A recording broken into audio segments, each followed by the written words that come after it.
The desert breathed like a dying beast beneath the last scarlet streaks of sunset. Heat still rose from the cracked earth, shimmering in the air as though the frontier itself were exhaling the final warmth of the day. Dust devils twirled lazily across the empty road, brushing against dead sage and brittle brush that rattled like bones beneath the passing wind. Out here, silence wasn't peace, it was a warning.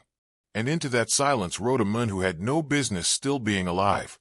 His horse trudged forward in slow, uneven steps, its flanks heaving with exhaustion.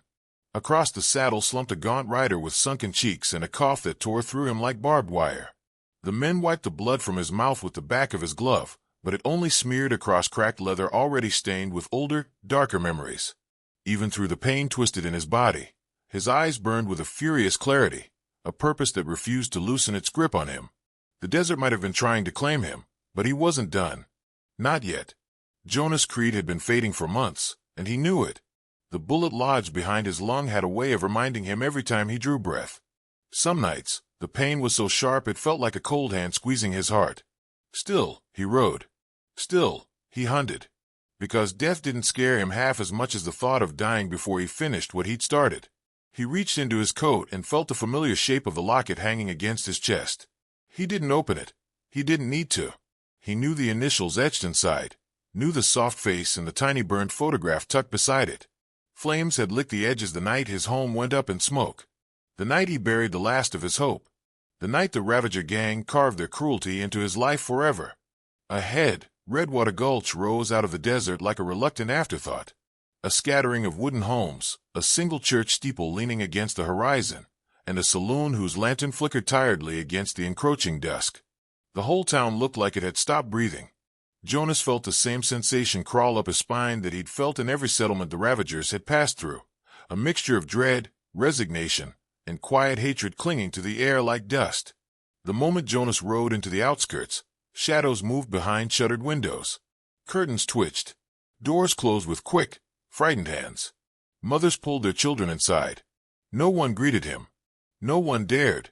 They had seen men like him before. Hollow-eyed riders with vengeance instead of blood flowing through their veins. Riders whose boots carried the smell of death. Riders who never stayed long enough to die in town but sometimes died just close enough for the bodies to be found come morning. A pair of old-timers sat on the saloon porch, straining to see through the dimming light. One spat tobacco juice into the dust, his voice rasping like gravel. "A man like that only rides for one reason," he muttered. "Revenge or redemption." His companion shook his head. "Ain't no redemption in this part of the world." Jonas pretended he didn't hear, but their words sank into him anyway. He didn't know which one he rode for anymore. Maybe both. Maybe neither. Maybe he just wanted the Ravagers to feel the kind of ruin he carried in every aching breath. As he passed a well in the center of town, the wind shifted, bringing the scent of burning mesquite and something darker, fear. Redwater Gulch was waiting for a blow it could not survive. Jonas felt it like he felt the depth of his own wound. The town was already half dead, too beaten to fight back, too proud to ask for help. The Ravagers had drained ranches, seized cattle, torched homes, and bled this patch of earth until it had nothing left to give. They were coming back to collect whatever remained. Jonas didn't blame the townsfolk for hiding. Fear was a reasonable reaction when hell was knocking. He had simply lost the luxury of fear. Then a door creaked open on the far side of the street. A thin, elderly woman stepped out, stooping slightly but walking with a steadiness that didn't match her age. Her silver hair was braided neatly down her back, and her hands, though wrinkled, held themselves with quiet strength. A lantern swung from her grip, glowing softly against the gathering dark. She looked Jonas up and down, studying him with eyes that had seen too much grief to be intimidated by a dying gunslinger. May Hollowell. He recognized her name from the stories he'd heard along the trail, stories of a widow who had lost everything to the Ravager gang yet still refused to leave her home. People whispered she had more courage than any man in Redwater Gulch. Jonas believed it the moment he saw her. She stepped closer, lantern light illuminating the deep lines of worry etched around her mouth. Jonas tried to straighten but felt a wave of dizziness rush through him. May noticed. She didn't flinch. "You look like you've been riding with the devil himself, stranger," she said softly. Jonas managed a thin smile. "Feels that way." "You're hurt." It wasn't a question. "Been hurt a while." May tilted her head, searching his face, reading something beyond the dust and pain. You came here for the same men who took my husband from me. Jonas stiffened, the air catching at his throat. The Ravagers? She nodded once. Jonas didn't know how she could possibly guess, but something about her calm certainty disarmed him. Maybe she saw the same rage in him that she carried in her own bones. Maybe she recognized the look of a person who had already lost everything and was prepared to lose the rest just to make things right. They're coming back soon, she said. Everyone knows it, though no one speaks it aloud. They think hiding in their homes will keep the trouble from finding them. And you? Jonas asked, voice strained.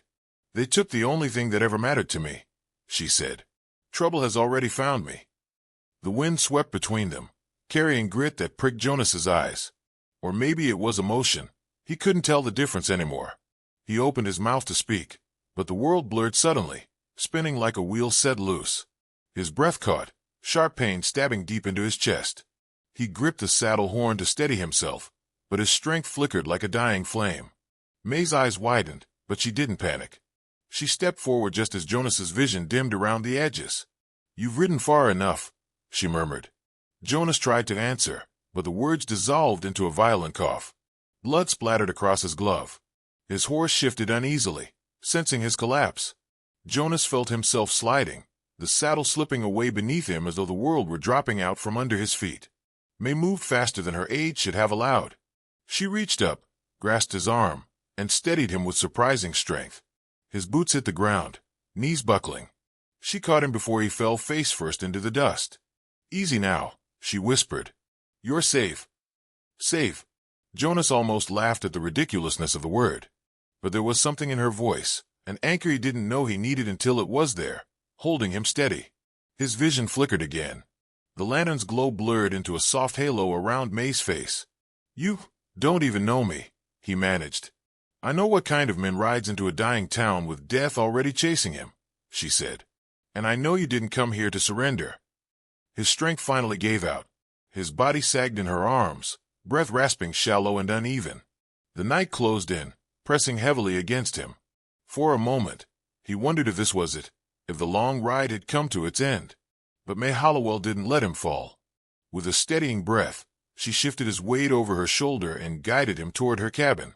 Each step was slow, deliberate, carrying the weight of a stranger she somehow seemed to trust. Lamplight flickered against the log walls of May Hollowell's cabin as the old widow knelt beside the unconscious stranger. The desert night pressed heavily against the windows, but inside there was warmth, thin, fragile, but present. May dipped a cloth into a bowl of cool water and ran it across the man's fevered brow, wiping away dust, sweat, and the faint sheen of blood clinging to his skin. His breathing rattled like loose metal in a windstorm. Every rise of his chest looked like it might be his last. Stay with me, she whispered, though she wasn't sure he could hear her. The stranger stirred, groaning softly as pain dragged him back toward consciousness. His eyelids fluttered. Then his hand shot out with surprising strength, gripping her wrist. Where am I? In my cabin, May answered, steady as a stone. You collapsed outside.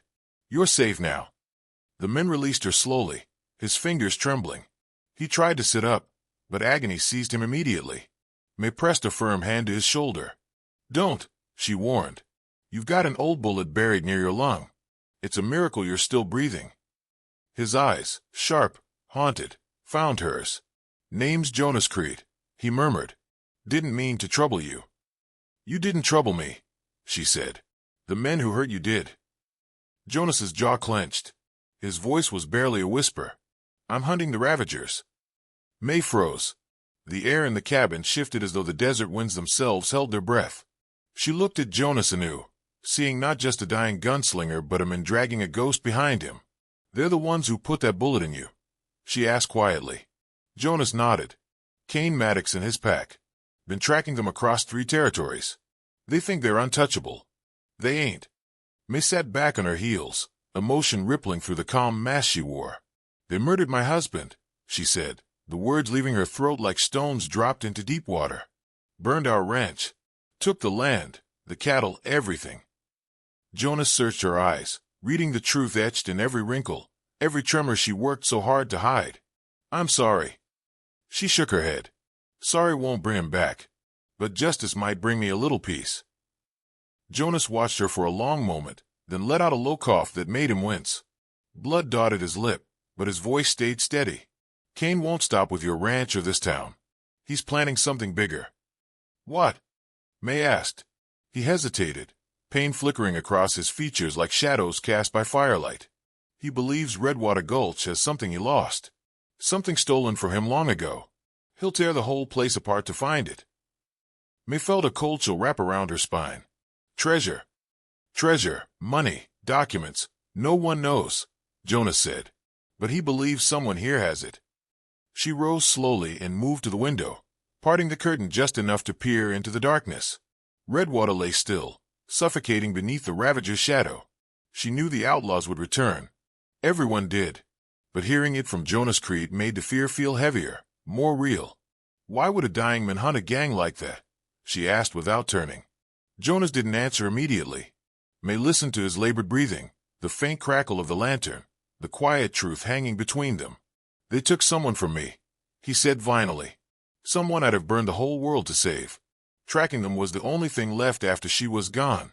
Even when the bullet came, even when the doctor said I wouldn't live a year. I couldn't stop. May turned to him, and for the first time, Jonas saw something in her eyes that wasn't sorrow. It was recognition, a mirror of his own grief. My husband taught me how to shoot, how to track, how to disappear when I needed to, she said. He was a Texas Ranger once, one of the best. But after he died, folks looked at me and saw only a helpless widow. I let them think that. Let the Ravagers think that too. Jonas stared at her, surprised. You're no helpless widow. No, she said softly. And I don't plan to die as one. The room felt smaller suddenly, more alive. A quiet storm gathered in May's posture. Jonas felt a shift, respect, admiration, and something like hope creeping into the corners of his weary heart. Before he could speak, the scene fractured, cutting away to the far side of town where torches burned like angry suns against the night. The Ravager gang camped along the canyon ridge, their voices echoing through the rocks. Men sharpened knives, loaded revolvers, argued over stolen whiskey. Horses snorted and stamped restlessly. Inside a tattered canvas tent, Kane Maddox leaned over a map of Redwater Gulch, his scarred fingers tracing the outline of the town like a predator studying the weak spot of a trapped animal. His face, harsh and narrow, caught the firelight in wicked angles. A thick, jagged scar ripped from his cheek to his jaw, the mark of a betrayal he'd never forgiven. They're hiding it, Kane growled. I know they are. I'll tear every door off its hinges before I leave that town empty-handed again. One of his lieutenants stepped forward. Boss, one of our scouts just returned. Says a stranger rode in. Horse tied behind a widow's cabin. Kane's eyes sharpened with interest. A stranger. Tall. Rough-looking. Sickly, maybe. But not from around here. A cruel smile bent Kane's lips. Then Redwater just became more interesting. He snapped his fingers. Send 2 men. I want to know who he is before sunrise. As the gang prepared, the desert wind carried their boots, their whispers, their knives slicing through quiet air. Signs of what was coming. Back in May's cabin, Jonas felt the shift without knowing why. Instinct, sharpened by years of running on the edge of hell, tugged at his senses. They've got scouts, he murmured. Probably spotted my horse. May didn't question him. She moved to the window again, scanning the darkness with the practiced eyes of someone who had spent years expecting danger. Then we haven't much time. Jonas struggled upright, ignoring the pain that lit his chest on fire. I need to move. I can't put you in danger. You're not putting me anywhere, May replied, her voice firm. I've waited years for a chance at justice. You're not walking out that door alone. Jonas blinked, startled by the steel beneath her gentleness. She wasn't asking permission. She was claiming her rightful place in a fight she'd been forced to avoid. You don't understand what Kane is capable of, he rasped.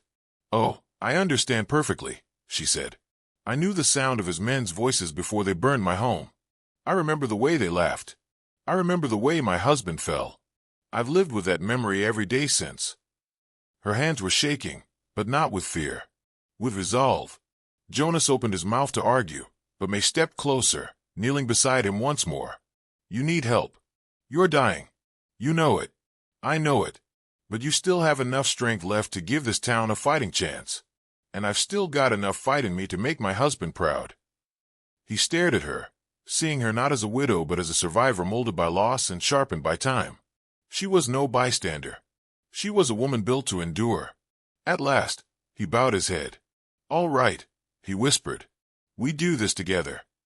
May's breath trembled with relief and fierce determination. She rose to her feet, walked to the far corner of the cabin, and pulled aside a faded quilt hanging on the wall.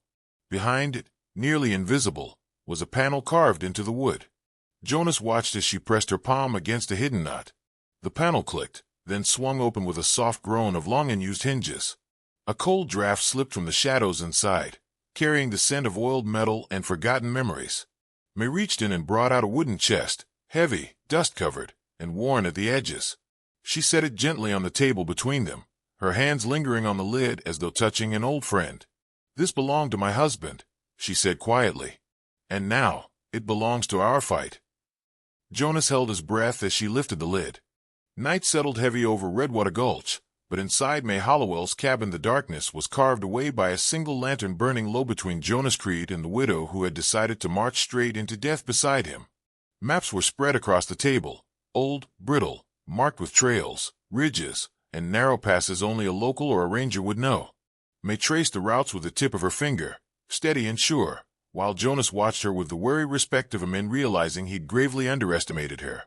"If they come from the East Ridge," May murmured, "they'll hit the main street first. That's where they like to make their entrance. Noise, terror, they feed off it."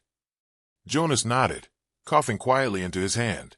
Even in the low light, she caught the glint of red on his knuckles. She said nothing, but her jaw tightened. "They'll expect us to run," Jonas rasped. "Or hide. Then let's disappoint them." She opened her husband's old chest and took out the long rifle, fitting the pieces together with practiced hands. Jonas watched the ease with which she handled the weapon, the familiarity, the reverence, the efficiency. Not a wasted movement. Not a moment of hesitation. "You've done this a long time," he said softly. May paused only a moment. "Before I was a widow, I was a partner. My husband and I traveled with rangers and scouts. I could shoot the wings off a hawk at 70 yards. She finished assembling the rifle and handed Jonas a second weapon. "I gave it up after he died. But the skill, it never really left me." Jonas accepted the rifle, his fingers brushing hers. "I'm glad it didn't." The words hung between them, heavy with meaning neither had time to unpack. Outside, the first whisper of danger slithered through the night, the soft, rhythmic thumping of distant hooves. Jonas's head lifted. May moved to the window, blowing out the lantern with a sharp breath. Darkness swallowed the room, leaving only moonlight slicing through the gap in the curtains. "They're here," she said. Jonas grabbed his gun and levered himself to his feet. Pain punched through him, sharp as a knife twisting near his lung. He grit his teeth. "Then let's welcome them." The ground began to vibrate under the weight of approaching riders. May slipped out the back door, Jonas following with a limp that couldn't slow his resolve. Together, they took their positions, Jonas behind a rain barrel, May on the rooftop of her shed, rifle nestled against her shoulder like it belonged there. The night shattered. Gunfire ripped through Redwater Gulch, splitting the silence with brutal certainty. Lanterns burst. Horses screamed. Dust flew into thick clouds as outlaw riders thundered down the main street, firing into windows and doors. Townsfolk jolted awake, scrambling for cover as bullets smashed through the fragile peace of their homes. Jonas steadied his rifle and squeezed off the first shot. One rider toppled from his saddle. The second fell moments later as May's precise shot found its mark. Their bodies hit the ground almost in unison. The Ravagers snapped toward the gunfire in surprise. "Up there! On the roofs!" someone shouted. May didn't flinch. She reloaded swiftly, her motion swift and clean. Another outlaw lifted his gun toward her, but Jonas slammed a bullet into the man's chest before he could pull the trigger. Jonas's breath hitched, another wave of sickness twisting through him, but he refused to stop. He'd lived too long with death looming above him. Tonight he was the one who would do the haunting. More riders surged forward, guns blazing. May shot out a lantern beside the saloon, plunging half the street into darkness. Jonas took advantage of the confusion, slipping through shadow to flank them. The ground trembled as a horse skidded too close, hooves kicking up grit. Jonas fired, dropping the outlaw from the saddle. The horse bolted, screaming into the night. A bullet whistled past Jonas's ear, grazing his hat. He ducked behind a water trough, coughing violently. Blood struck the dirt in a dark splash. "Jonas!" May called from above. He wiped his mouth with the back of his glove. "Still here." She shot 2 more men in rapid succession, but the gang kept coming, fierce, relentless, fueled by the thrill of destruction. Redwater Gulch woke into chaos. Dust swirled everywhere, thick enough to sting the eyes. Gunpowder burned in the air. Shadows danced wildly across walls as torches were knocked from hands or flung against wood. Horses reared, panicked by the noise and smoke. The world was sound, fury, and violent motion. Jonas's vision wavered, but he set his jaw and pressed forward. He aimed through the haze and fired into silhouettes charging out of the dust. Each pull of the trigger sent a fresh jolt of agony through his chest, but he kept going, because stopping wasn't an option, not tonight. May saw him falter and climbed down from the shed roof with surprising agility. As she hit the ground, she drew her husband's revolver and fired without missing a step. She moved with calm precision, breathing steady, eyes sharp. The timid widow the town pitied was nowhere to be seen. She was a warrior reborn. When an outlaw charged her from behind, she spun with perfect timing and shot him square in the throat. Jonas stared in awe, breathless. "You weren't kidding about those wings on a hawk," he murmured. May didn't smile. She was working. Focused. Deadly. Together, they fought like the desert wind, one fierce and burning, the other cold and certain. Outlaws fell in the street, their numbers thinning under the pressure of a dying man's fury and a widow's unyielding resolve. But the ravagers were many, and Redwater was small. Slowly, the gang began pulling back, retreating in clusters toward the north end of town. Jonas leaned heavily against a post, coughing hard enough to make his vision blur. "They're falling back." "No," May said, reloading quickly. "They're regrouping." She was right. At the head of the street, Kane Maddox appeared on horseback, his torch illuminating the gang behind him. His voice carried like thunder. "Fall back to the mine," he shouted. "We'll finish this where the ground favors us." The remaining ravagers galloped out of town, disappearing into the dark canyons beyond Redwater. May exhaled shakily. "They're heading for that old silver mine." Jonas grimaced. "Their fortress. Narrow tunnels, high ground, only one way in. And no way out once you step inside." Jonas slung his rifle over his shoulder, staggering slightly as exhaustion clawed at him. May steadied him, gripping his arm. "You can't chase them alone," she said. "I'm dying, May," Jonas whispered. "Fast. If I don't end this tonight, I never will." She tightened her grip. "Then you won't end it alone." He looked at her, the widow who had lost everything, the woman the ravagers thought too small to matter. She met his gaze with fire, not fear. Jonas swallowed hard. Walking into that mine is walking into hell. May lifted her chin. "Then let's go see what waits for us there." The desert wind howled in the distance, as if warning them away from the path ahead. But neither turned back. Redwater Gulch lay battered but alive behind them. The mine waited like an open mouth before them. Jonas Creed and May Hollowell mounted their horses, bruised, bleeding, and unbroken. And together, they rode into the night toward the darkness that had shaped both their lives, ready to finish what neither could walk away from. The canyon swallowed the moonlight as Jonas Creed rode into its jaws, each breath slicing through his chest like a frayed blade. His vision blurred around the edges, darkening at the corners, threatening to pull him under. But his hand stayed firm on the reins. Determination held him upright long after strength had abandoned him. The ravagers had retreated into the abandoned silver mine buried deep within the rock, a place where shadows clung to the walls like old sins. Jonas meant to finish what he'd started, even if it cost the last beat of his heart. May Hollowell rode beside him, her silhouette calm and unshaken against the faint glow of torches up ahead. She looked like something carved out of frontier legend, half battle-hardened warrior, half guardian angel. The wind caught her silver braid and swept it back like a banner. Her eyes never left the mouth of the mine. "You don't have to go in first," she said softly. Jonas managed a faint smile. "I've been living on borrowed time. Might as well spend it proper." May didn't argue. She knew men like him. She'd loved a man like him. And now she rode beside one willing to walk into hell with her. The horses stopped at the entrance, snorting nervously at the smell of gunpowder and sweat inside. Torches burned along the inner walls, their flames dancing violently in the draft, throwing jagged shadows that twisted into monstrous shapes. Jonas slid off his horse, boots hitting the ground with a thud that nearly buckled him. May caught his arm before he fell. "You're bleeding again," she said, hearing the rasp in his breath. "Then let's make sure it's worth it." He lifted his rifle, and together they stepped into the mine. The tunnel swallowed them whole.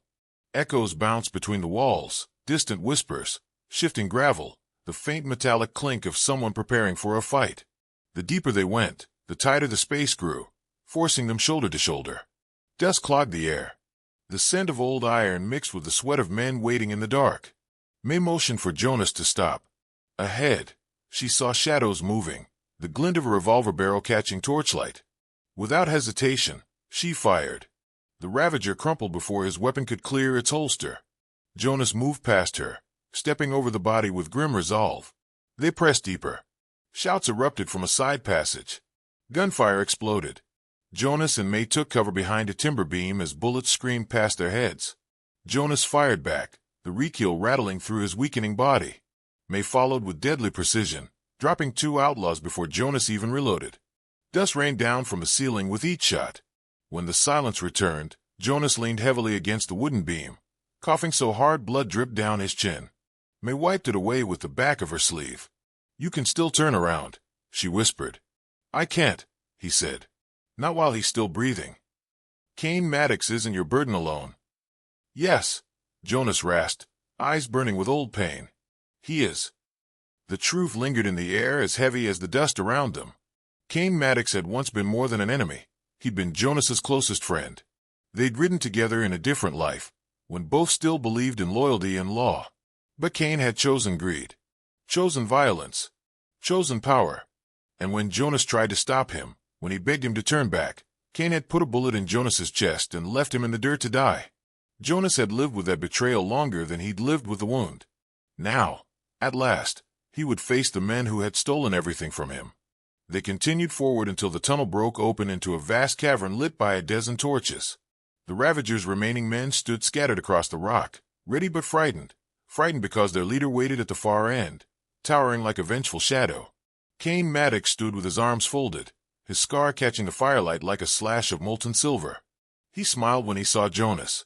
"Creed," Kane drawled. "I knew it was you. Only a fool rides this far with death strapped to his spine." Jonas stepped into the open. His knees trembled, but he did not fall. "You left me to die in the desert."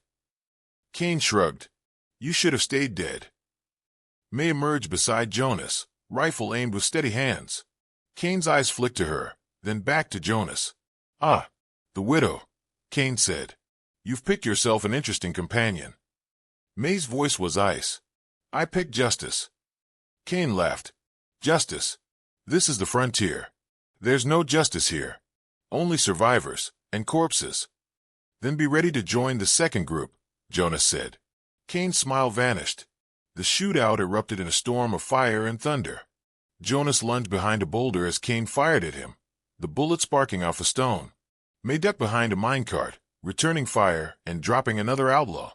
Jonas shot one, then another, moving with desperation and raw instinct, each trigger pull fueled by years of grief. Kane barked orders, but his men were dwindling fast. May was relentless, her aim true even under the suffocating tension. When 2 outlaws tried to flank her, she spun and shot them both through the chest before they could take a second step. Jonas felt the world swaying, his vision swimming with black spots. He leaned against the cave wall, forcing down another wave of agony. Not now. Not yet. Just a little longer. Then Kane fired again. The shot grazed Jonas's arm, spinning him sideways. Jonas dropped to one knee, breath ragged. Kane advanced slowly, revolver aimed at Jonas's heart. "Should have stayed dead," Kane repeated. May fired at Kane, but he dove behind a pillar of rock. Her bullet shattered stone instead of bone. Jonas pushed himself upright, using every ounce of strength left in his body. "Face me," he said. Kane stepped from cover, smirking. "You want that? Fine." The 2 men circled each other in the torchlight, shadows dancing around them like ghosts. Jonas lifted his gun, but his arm shook violently. Kane's shot rang out first, hitting the wall inches from Jonas's head. May shouted, "Jonas." He didn't flinch. For a brief moment, they were just 2 men again, friends once, enemies now, standing on the edge of everything they had become. Cain aimed for the final time. Jonas fired first. The bullet struck Cain square in the chest. The outlaw staggered backward, shock flooding his expression. Another shot from Jonas hit him again. Cain dropped his gun, collapsing to his knees.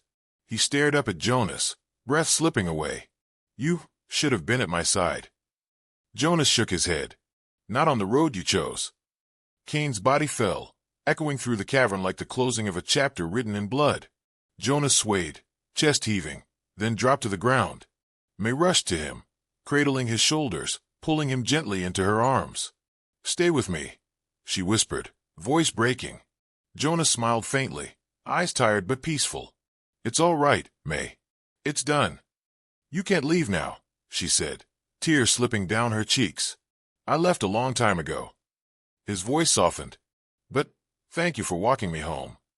His breathing slowed. His head rested against her shoulder. May clung to him, feeling the final warmth leaving his body. Jonas Creed died with a peace he had searched for across deserts, towns, and lonely roads. In the mine, surrounded by flickering torches, May held him until the silence settled. She carried him out before sunrise, step by step through the canyon, her strength fueled by love, rage, and the memory of the men who refused to die until justice was delivered. When they emerged from the mouth of the canyon, dawn brushed the sky with gold. Redwater Gulch stood quiet in the early morning light, unaware of the sacrifice carried through its gates. May laid Jonas to rest in the soft sand outside town, the first rays of sun warming his still face. And the narrator's voice rolled through the awakening desert, soft as wind yet sharp as truth.